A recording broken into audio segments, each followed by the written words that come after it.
வணக்கம். தந்தையின் பாட்காஸ்ட் செய்திகளை வாசிப்பது நான் கார்த்திகா பிரகாஷ். முதலில் தலைப்புச் செய்திகள். ஈரோடு கிழக்கு தொகுதி இடைத்தேர்தலில் 74.79% வாக்குகள் பதிவு. சித்தோடு அரசு பொறியியல் கல்லூரியில் வைக்கப்பட்டுள்ள பதிவான மின்னணு இயந்திரங்களுக்கு 3 அடுக்கு போலீஸ் பாதுகாப்பு. 2023-2024 ஆண்டுக்கான தமிழ்நாடு பட்ஜெட் மார்ச் 20ஆம் தேதி தாக்கல். சட்டப்பேரவைத் தலைவர் அப்பாவு தகவல். முதலமைச்சர் ஸ்டாலின் தலைமையில் மார்ச் 9ஆம் தேதி தமிழக அமைச்சரவைக் கூட்டம். கூட்டத்தில் தமிழ்நாடு நிதிநிலை அறிக்கைக்கு ஒப்புதல் அளிக்கப்படும் என தகவல். மதுரை எய்ம்ஸ் மருத்துவமனைக்கு இதுவரை 12,35,00,000 ரூபாய் மட்டுமே நிதி ஒதுக்கீடு. மத்திய அரசு வெளியிட்டுள்ள தகவலால் பரபரப்பு. நாகாலாந்து மேகாலயாவில் சட்டப்பேரவை தேர்தலுக்கான வாக்குப்பதிவு நிறைவு. மேகாலயாவில் 63.91%, நாகாலாந்தில் 72.99% வாக்குகள் பதிவு. இனி விரிவான செய்திகள். சென்னை அண்ணா நூற்றாண்டு நூலகத்தில் இன்று நடைபெறும் நிகழ்ச்சியில் முதலமைச்சர் ஸ்டாலின் ஏற்றமிகு 7 திட்டங்களின் கீழ் புதிய திட்டங்களை தொடங்கி வைக்க உள்ளார். அதன்படி சமூக நலத்துறை மூலம் சிறப்பு ஊட்டச்சத்து வழங்கும் திட்டம் தொடக்கம், திருநங்கைகளுக்கு மாதாந்திர உதவித்தொகையை உயர்த்தி வழங்குதல், மாற்றுத்திறனாளிகளுக்கு முன்னுரிமை அடிப்படையில் வீட்டுமனை பட்டா வழங்குதல் உள்ளிட்ட திட்டங்களை முதலமைச்சர் மு.க.ஸ்டாலின் தொடங்கி வைக்க உள்ளார். முதலமைச்சர் மு.க.ஸ்டாலின் தலைமையில் வரும் மார்ச் 9ஆம் தேதி தமிழ்நாடு அமைச்சரவைக் கூட்டம் நடைபெறவுள்ளது. இந்த அமைச்சரவைக் கூட்டத்தில் தமிழ்நாடு நிதிநிலை அறிக்கைக்கு ஒப்புதல் அளிக்கப்பட உள்ளது. இந்நிலையில் தமிழகத்தின் நிதிநிலை அறிக்கையை மார்ச் 20ஆம் தேதி நிதியமைச்சர் பழனிவேல் தியாகராஜன் தாக்கல் செய்வார் என சபாநாயகர் அப்பாவு தெரிவித்துள்ளார். சென்னை தலைமை செயலகத்தில் பேட்டியளித்தவர் அதிமுக இருக்கை விவகாரம் ஏற்கனவே பேசி முடிக்கப்பட்டு விட்டதாக குறிப்பிட்டார். தமிழக சட்டமன்ற பேரவை விதி 26(1) படி 2023-2024 ஆண்டுக்கான நிதிநிலை அறிக்கையினை வருகின்ற மார்ச் மாதம் 20ஆம் தேதி காலை 10 மணிக்கு மாண்புமிகு நிதியமைச்சர் அவர்கள் சட்டமன்றத்திலே தாக்கல் செய்ய இருக்கின்றார்கள். தொடர்ந்து 2023-24 ஆண்டுக்கான முன்பண மானிய கோரிக்கையினையும் மற்றும் 2022-23 ஆண்டுக்கான இறுதி கூடுதல் மானிய கோரிக்கையினையும் மாண்புமிகு நிதியமைச்சர் அவர்கள் மார்ச் மாதம் 28ஆம் தேதி சட்டமன்றத்திலே தாக்கல் செய்ய இருக்கின்றார்கள். 2023 ஆண்டு மார்ச் மாதம் 20ஆம் தேதி நிதிநிலை அறிக்கை தாக்கல் செய்த பின்பு ஈரோடு கிழக்கு தொகுதியில் வாக்குப்பதிவு முடிந்ததும் பலத்த போலீஸ் பாதுகாப்புடன் மின்னணு வாக்குப்பதிவு இயந்திரங்கள் வாக்கு எண்ணிக்கை மையத்திற்கு கொண்டு செல்லப்பட்டன. மார்ச் 2ஆம் தேதி வாக்கு எண்ணிக்கை நடைபெறவுள்ளது. இந்நிலையில் அமைதியான முறையில் வாக்குப்பதிவு நடைபெற்றதாக தேர்தல் நடத்தும் அலுவலர் சிவக்குமார் தெரிவித்துள்ளார். மேலும் ஈரோடு கிழக்கு தொகுதி இடைத்தேர்தலில் 74.79% வாக்குகள் பதிவானதாகவும் அவர் தெரிவித்தார். ஈரோடு கிழக்கு இடைத்தேர்தலின் முடிவு ஆளும் கட்சிக்கு சாதகமாக வரவே வாய்ப்பிருப்பதாக பாஜக எம்எல்ஏ நயினார் நாகேந்திரன் தெரிவித்துள்ளார். ஈரோடு கிழக்கு தொகுதி இடைத்தேர்தல் குறித்து கிடைக்கப்பெறும் புகார்கள் மீது நடவடிக்கை எடுக்க மாவட்ட தேர்தல் அதிகாரிகளுக்கு புகார்கள் அனுப்பி வைக்கப்படுவதாக தமிழக தலைமை தேர்தல் அதிகாரி சத்யபிரதா சாஹூ தெரிவித்துள்ளார். வாக்கு எண்ணிக்கையின் போது 2 கம்பெனி போலீசார் பாதுகாப்பு பணியில் ஈடுபட உள்ளதாக தெரிவித்த அவர், தனியாரிடமிருந்து மை வாங்குவதில்லை என்றும் இந்தியா முழுவதும் ஒரே இடத்திலிருந்துதான் மை வாங்கப்படுவதாகவும் குறிப்பிட்டார். மதுரை எய்ம்ஸ் மருத்துவமனைக்கு இதுவரை 12.35 கோடி மட்டுமே நிதி ஒதுக்கீடு செய்யப்பட்டுள்ளதாக மத்திய அரசு தெரிவித்துள்ளது. தகவல் அறியும் உரிமை சட்டத்தின் கீழ் கேட்கப்பட்ட கேள்விக்கு பதிலளித்துள்ள மத்திய சுகாதாரத்துறை, மதுரை எய்ம்ஸ் மருத்துவமனை கட்ட 1977 கோடிக்கு திட்ட மதிப்பீடு தயார் செய்யப்பட்டுள்ளதாகவும் இதில் ரூபாய் 12.53 கோடி மட்டுமே தற்போது வரை ஒதுக்கீடு செய்யப்பட்டுள்ளதாக கூறியுள்ளது. இந்நிலையில் மதுரை எய்ம்ஸ் தலைவராக உத்தரப்பிரதேசத்தின் சரோஜினி நாயுடு மருத்துவக் கல்லூரி பேராசிரியர் பிரசாந்த் லவானியா நியமிக்கப்பட்டுள்ளார். தமிழ்நாட்டுக்கு எந்த நன்மையும் கிடைத்துவிடக்கூடாது என்ற மத்திய அரசின் மனப்போக்குதான் மதுரை எய்ம்ஸ் மருத்துவமனை தாமதமாவதற்கு முக்கிய காரணம் என்று மதுரை எம்பி சு. வெங்கடேசன் குற்றம் சாட்டியுள்ளார்.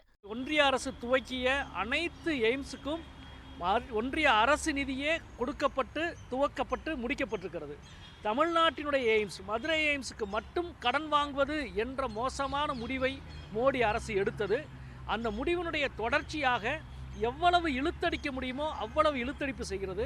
இதற்கு வேறு ஒரு காரணமும் அல்ல. தமிழ்நாட்டுக்கு கொடுப்பதற்கு இவர்களுக்கு மனம் இல்லை என்பது மட்டும்தான் காரணம். தமிழக மக்களை தொடர்ந்து வஞ்சிக்கிற ஒரு போக்கை செய்து கொண்டே இருக்கிறார்கள். 1400 கோடியாக இருந்த இதனுடைய மதிப்பீடு இன்றைக்கு 1900 கோடியாக மாறியிருக்கிறது. ஏறக்குறைய 550 கோடி உயர்வு. அதுக்கும் எந்த ஒரு முறையான பதிலும் இல்லை. பாஜகவினர் பதற்றத்தை ஏற்படுத்தும் வகையில் பேசி வருவதாக விடுதலை சிறுத்தைகள் கட்சியின் தலைவர் தொல் திருமாவளவன் குற்றம் சாட்டியுள்ளார். இது தொடர்பாக காவல்துறை டிஜிபி சைலேந்திர பாபுவை தாம் சந்தித்து தமிழ்நாட்டில் நிலவும் சட்டம் ஒழுங்கு பிரச்சினைகள் குறித்து சில தகவல்களை பகிர்ந்து கொண்டதாக சென்னையில் செய்தியாளர்களிடம் பேசிய திருமாவளவன் தெரிவித்தார்.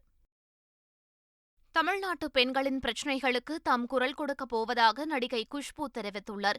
தேசிய மகளிர் ஆணைய உறுப்பினராக நியமிக்கப்பட்டுள்ள நிலையில் தந்தி டிவிக்கு பேட்டியளித்தவர் இதனை தெரிவித்தார். தமிழ்நாட்டு சார்பாக என்னை தேர்ந்தெடுத்திருக்கிறாங்க. ரொம்ப மகிழ்ச்சியா இருக்கு, பெருமையா இருக்கு. ஏன்னா தமிழ்நாட்டில் இத்தனை வருடங்களாக வாழ்ந்துட்டுருக்கேன். ஸோ பெண்களுக்கு எதிரான ஒரு பிரச்சனைகள் வரும்போது, எனக்கு எதிரான ஒரு பெண்ணாக எனக்கு எதிரான பிரச்சனைகள் வரும்போது தைரியமாக நின்றுட்டு நான் போராடி ஜெயிச்சுட்டு வந்துட்டுருக்கேன் ஒவ்வொரு முறையும். ஸோ தமிழ்நாட்டிலேருந்து தேர்ந்தெடுக்கும் போது தமிழ்நாட்டில் வாழ்கிற பெண்களுக்கு சொல்லக்கூடிய விஷயம் ஒன்று தான், உங்களுக்கு குரல் கொடுக்கறதுக்கு நான் இருக்கேன், நீங்கள் பயப்படாதீங்க. அதுவும் இப்போது ஒரு அந்தஸ்து கொடுத்துருக்குறாங்க, ஒரு அங்கீகாரம் கொடுத்துருக்குறாங்க, ஒரு பொறுப்பு கொடுத்துருக்குறாங்க. ஸோ அந்த பொறுப்பு அடிப்படையில் நிச்சயமாக எனக்கு லார்ஜர் பிளாட்ஃபார்ம் இருக்குது இப்போ உங்களுக்காக பேசுகிறதுக்கு. தமிழகம் முழுவதும் 24 பேருந்து நிலையங்களை நவீனப்படுத்துவதற்கு நிதி ஒதுக்கீடு செய்து தமிழக அரசு அரசாணை வெளியிட்டுள்ளது. 302 கோடியே 50 லட்சம் ரூபாய் செலவில் 24 பேருந்து நிலையங்கள் நவீனப்படுத்தப்படும் என்று முதலமைச்சர் மு.க.ஸ்டாலின் கடந்த ஆண்டு ஏப்ரல் மாதம் அறிவித்தார். அந்த அறிவிப்பை தொடர்ந்து 10 பேருந்து நிலையங்கள் கட்டுவதற்கு கடந்த ஆண்டு டிசம்பரில் 115 கோடி ரூபாய் நிதி ஒதுக்கப்பட்ட நிலையில் தற்போது 7 பேருந்து நிலையங்கள் அமைக்க 93.40 கோடி ரூபாய் ஒதுக்கி நிர்வாக அனுமதி வழங்கியுள்ளது. குரூப் 2 முதன்மை தேர்வு குளறுபடிகளுக்கு கேள்வித்தாள் அச்சடிக்கப்பட்ட இடத்தில் நடந்த தவறுகளே முக்கிய காரணம் என தெரியவந்துள்ளது. கேள்வித்தாள் வெளி மாநிலங்களில் அச்சடிக்கப்பட்ட நிலையில் அவற்றை மாற்றி அடுக்கி பார்சல் செய்துதான் குளறுபடிக்கு முக்கிய காரணமாக கூறப்படுகிறது. மேலும் கேள்வித்தாளை அச்சிடுவதற்கு டெண்டர் எடுத்த நிறுவனம் நேரடியாக அந்த பணியை நேரடியாக மேற்கொள்ளாமல் வேறு நிறுவனங்களுக்கு அவுட் சோர்சிங் வழங்கியதும் முதற்கட்ட விசாரணையில் தெரியவந்துள்ளது. அந்த நிறுவனம் கருப்பு பட்டியலில் வைக்கப்படும் என்று தெரிகிறது. சிபிஎஸ்இ பொதுத் தேர்வு கேள்வித்தாள் வெளியாகிவிட்டதாக கூறி பணம் பறிக்கும் நோக்கத்துடன் சமூக விரோத கும்பல் செயல்படுகிறது என்று சிபிஎஸ்இ தெரிவித்துள்ளது. நாடு முழுவதும் கடந்த 15ஆம் தேதி முதல் சிபிஎஸ்இ 10 மற்றும் 12ஆம் வகுப்பு பொதுத் தேர்வுகள் நடைபெற்று வருகின்றன. இந்நிலையில் பணம் பறிக்கும் நோக்கத்துடன் கேள்வித்தாள் வெளியாகிவிட்டதாக சமூக விரோத கும்பல் அவதூறுகளை பரப்புகிறார்கள் என்றும் சிபிஎஸ்இ தெரிவித்துள்ளது. இந்த விவகாரம் குறித்து டெல்லி காவல்துறையில் புகார் அளிக்கப்பட்டிருப்பதாகவும், எனவே பெற்றோரும் மாணவர்களும் விழிப்புடன் இருக்க வேண்டும் என்றும் சிபிஎஸ்இ கேட்டுக் கொண்டுள்ளது. சென்னை சென்ட்ரலில் ரயில்களின் புறப்பாடு வருகை குறித்த தகவல்கள் ஒலிபெருக்கி வாயிலாக அறிவிப்பது நிறுத்தப்பட்டு டிஜிட்டல் திரையில் மட்டுமே வெளியிடப்படுகின்றன. சோதனை அடிப்படையில் கொண்டுவரப்பட்டுள்ள இத்திட்டம் பயணிகளின் வரவேற்பை பொறுத்து நிரந்தரமாக்கப்படும் என்று தெற்கு ரயில்வே அறிவித்துள்ளது. இதனைத் தொடர்ந்து தமிழகத்தில் முதன்முறையாக சென்னை சென்ட்ரல் ரயில் நிலையத்தை அமைதியான ரயில் நிலையம் என்று தெற்கு ரயில்வே அறிவித்துள்ளது. மதுரை மீனாட்சியம்மன் கோவில் அன்னதானம் சுகாதாரமானது என இந்திய உணவு பாதுகாப்புத்துறை தரசான்று வழங்கியுள்ளது.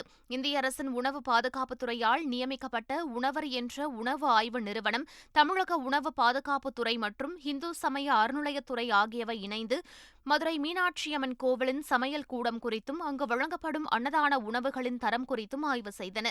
ஆய்வின் முடிவில் மீனாட்சியம்மன் கோவில் அன்னதான உணவுகள் சுகாதாரமானது என இந்திய உணவு பாதுகாப்புத்துறை தரசான்று வழங்கியுள்ளது. திருப்பூர் மாவட்டம் சிவன்மலை சுப்பிரமணிய சுவாமி கோவில் ஆண்டவன் உத்தரவு பெட்டியில் தற்போது வேல் வைக்கப்பட்டு பூஜை செய்யப்பட்டு வருகிறது. சேலத்தைச் சேர்ந்த விஸ்வநாத சிவாச்சாரியார் என்பவர் கனவில் தோன்றிய சுப்பிரமணியர் வேலை வைக்க உத்தரவிட்டுள்ளார். அதன்படி ஆண்டவன் உத்தரவு பெட்டியில் வேல் வைத்து பூஜை செய்யப்பட்டு வருகிறது. திருச்சி மாவட்டம் வீரப்பூரில் வரலாற்று சிறப்புமிக்க பொன்னர் சங்கர் கோவில் வேடப்பரி விழா கோலாகலமாக நடைபெற்றது. கடந்த 20ஆம் தேதி கொடியேற்றத்துடன் திருவிழா தொடங்கிய நிலையில் முக்கிய நிகழ்ச்சியான பொன்னர் குதிரை வாகனத்தில் சென்று அம்போடும் வேடப்பரி திருவிழா நடைபெற்றது. இதில் லட்சக்கணக்கான பக்தர்கள் பங்கேற்று சுவாமி தரிசனம் செய்தனர். திருப்பத்தூர் வட்டாட்சியர் அலுவலகம் முன்பு தமிழ் பழங்குடி குறவன் சங்கம் சார்பாக பட்டியல் வகுப்பு சான்றிதழ் வழங்கக் கோரி சீருடையில் வந்த பள்ளி கல்லூரி மாணவ மாணவிகள் வகுப்பு புறக்கணிப்பு போராட்டத்தில் ஈடுபட்டனர். குறவன் இனத்துக்கான பட்டியல் வகுப்பு சான்று கோரி ஆன்லைனில் விண்ணப்பித்து நிராகரிக்கப்பட்ட அனைவருக்கும் உடனடியாக சாதி சான்றிதழ் வழங்க வேண்டும் என்று அவர்கள் வலியுறுத்தினர். தமிழ்நாடு விளையாட்டு மேம்பாட்டு ஆணைய பயிற்றுநர் பணியிடங்களுக்கான சான்றிதழ் சரிபார்ப்பு மற்றும் உடற்தகுதி திறன் தேர்வுகள் வரும் 3ஆம் தேதி நடைபெறும் என்று அறிவிக்கப்பட்டுள்ளது. வில்வித்தை, கூடைப்பந்து, குத்துச்சண்டை, கிரிக்கெட், கால்பந்து உள்ளிட்ட விளையாட்டுகளுக்கான 87 நிரந்தர பயிற்றுநர் பணியிடங்களுக்கு தேர்வு நடைபெறுகிறது. இதில் முதல் மற்றும் 2ஆம் நிலை தேர்வுகளில் தேர்ச்சி பெற்ற 189 விண்ணப்பதாரர்களுக்கு 3ஆம் நிலை தேர்வுக்கு அழைப்பு விடுக்கப்பட்டுள்ளது. தமிழை தேடி பரப்புரை பயணத்தின் 7வது நாளில் திருச்சியில் நடைபெற்ற மாபெரும் பொதுக்கூட்டத்தில் பாமக நிறுவனர் ராமதாஸ் கலந்து கொண்டு பேசினார். அப்போது தமிழ் வேகமாக அழிந்து கொண்டிருக்கிறது என்றும் நாம் கொச்சை தமிழில்தான் பேசிக் கொண்டிருக்கிறோம் என்றும் கூறினார். ஏற்கனவே உள்ள சட்டத்தின்படி வணிக நிறுவனங்களின் பெயர் பலகைகள் தமிழில் வைக்கப்பட வேண்டும் என்றும் 1 மாதத்திற்குள் தமிழில் பெயர் பலகை வைக்கவில்லை எனில் மைப்பூசி அளிப்போம் என்றும் அவர் தெரிவித்தார்.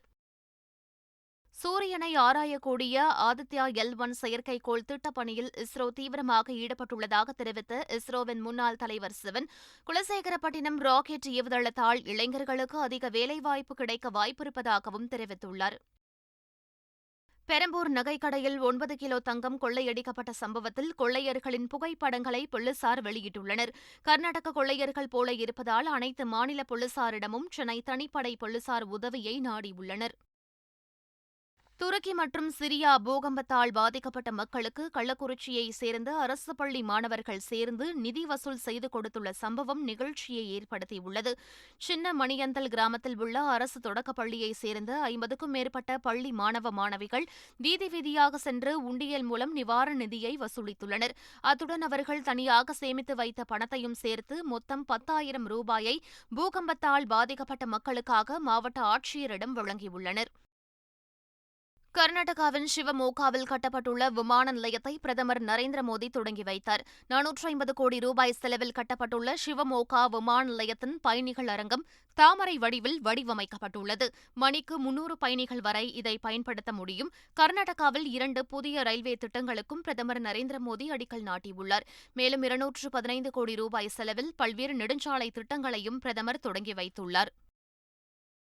அதானி குழும முறைகேடு விவகாரம் தொடர்பாக மார்ச் மற்றும் ஏப்ரல் மாதங்களில் பல்வேறு போராட்டங்களை முன்னெடுக்க உள்ளதாக காங்கிரஸ் கட்சி தெரிவித்திருந்தது. இந்நிலையில் இது தொடர்பாக காங்கிரஸ் கட்சி வெளியிட்டுள்ள அறிக்கையில் வரும் மார்ச் 6ஆம் தேதியிலிருந்து 10ஆம் தேதி வரை மண்டல அளவில் உள்ள பொதுத்துறை வங்கிகள் மற்றும் LIC நிறுவனம் முன்பாக ஆர்ப்பாட்டம் நடைபெறும் என தெரிவிக்கப்பட்டுள்ளது. மார்ச் 13ஆம் தேதி அனைத்து மாநில தலைநகரங்களிலும் ஆளுநர் மாளிகையை நோக்கி பேரணி மற்றும் ஆர்ப்பாட்டம் நடைபெறும் என்றும் கூறப்பட்டுள்ளது. டெல்லி துணை முதலமைச்சர் மணீஷ் சிசோடியாவுக்கு 5 நாள் சிபிஐ காவல் விதித்து டெல்லி சிபிஐ சிறப்பு நீதிமன்றம் உத்தரவிட்டுள்ளது. கலால் கொள்கை முறைகேடு புகார் வழக்கில் கைது செய்யப்பட்ட டெல்லி துணை முதலமைச்சர் மணீஷ் சிசோடியாவை சிபிஐ கைது செய்துள்ளது. இதைத் தொடர்ந்து அவர் சிபிஐ சிறப்பு நீதிமன்றத்தில் ஆஜர்படுத்தப்பட்டார். அப்போது அவரிடம் விசாரணை நடத்த 5 நாள் அவகாசம் தேவை என சிபிஐ தெரிவித்தது. சிபிஐ வாதத்தை ஏற்ற நீதிமன்றம் அவரை 5 நாட்கள் சிபிஐ காவலில் வைத்து விசாரிக்க அனுமதி அளித்து உத்தரவிட்டுள்ளது. டெல்லி துணை முதலமைச்சர் மணீஷ் சிசோடியா கைதுக்கு டெல்லி முதலமைச்சர் அரவிந்த் கெஜ்ரிவால் கடும் கண்டனம் தெரிவித்துள்ளார். இது தொடர்பாக டுவிட்டரில் பதிவிட்டுள்ள அவர், சிசோடியாவிற்கு எதிராக எந்த ஆதாரமும் இல்லை என்று தெரிவித்துள்ளார். மேலும் அரசியல் அழுத்தம் மிக அதிகமாக இருந்ததால் தங்கள் அரசியல் எஜமானர்களுக்கு சிபிஐ கீழ்ப்படிய வேண்டியிருந்தது எனவும் அரவிந்த் கெஜ்ரிவால் குறிப்பிட்டுள்ளார். நாகாலாந்து மற்றும் மேகாலயாவில் ஒரே கட்டமாக தேர்தல் நடைபெற்ற நிலையில் அமைதியான முறையில் வாக்குப்பதிவு நிறைவடைந்துள்ளது. மேகாலயாவில் 63.91% வாக்குகளும் நாகாலாந்தில் 72.99% வாக்குகளும் பதிவாகியிருப்பதாக தேர்தல் ஆணையம் தெரிவித்துள்ளது. இரு மாநிலங்களிலும் தேர்தல் அமைதியான முறையில் நடந்து முடிந்ததாகவும் எந்தவித அசம்பாவித சம்பவங்களும் நடைபெறவில்லை என்றும் தேர்தல் அதிகாரிகள் தெரிவித்துள்ளனர். இங்கிலாந்தில் நடைபெற்ற லீக் கோப்பை கால்பந்து தொடரில் பிரபல மான்செஸ்டர் யுனைடெட் கிளப் அணி சாம்பியன் பட்டம் வென்றுள்ளது. வெம்பிளே மைதானத்தில் நடைபெற்ற இறுதிப் போட்டியில் நியூ காஸ்டில் கிளப் அணியை 2-0 என்ற கோல் கணக்கில் மான்செஸ்டர் யுனைடெட் தோற்கடித்தது. இதன் மூலம் சுமார் 6 ஆண்டுகளுக்குப் பிறகு லீக் கோப்பையை மான்செஸ்டர் யுனைடெட் அணி கைப்பற்றியிருக்கிறது. மீண்டும் தலைப்புச் செய்திகள். ஈரோடு கிழக்கு தொகுதி இடைத்தேர்தலில் 74.79% வாக்குகள் பதிவு. சித்தோடு அரசு பொறியியல் கல்லூரியில் வைக்கப்பட்டுள்ள பதிவான மின்னணு இயந்திரங்களுக்கு 3 அடுக்கு போலீஸ் பாதுகாப்பு.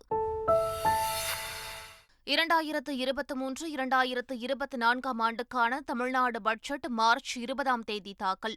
சட்டப்பேரவைத் தலைவர் அப்பாவு தகவல். முதலமைச்சர் ஸ்டாலின் தலைமையில் மார்ச் 9ஆம் தேதி தமிழக அமைச்சரவைக் கூட்டம். கூட்டத்தில் தமிழ்நாடு நிதிநிலை அறிக்கைக்கு ஒப்புதல் அளிக்கப்படும் என தகவல்.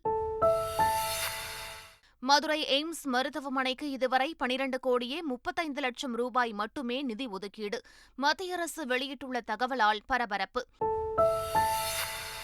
நாகாலாந்து மேகாலயாவில் சட்டப்பேரவை தேர்தலுக்கான வாக்குப்பதிவு நிறைவு. மேகாலயாவில் 63.91%, நாகாலாந்தில் 72.99% வாக்குகள் பதிவு. இத்துடன் பாட்காஸ்ட் செய்திகள் நிறைவு பெறுகின்றன. வணக்கம்.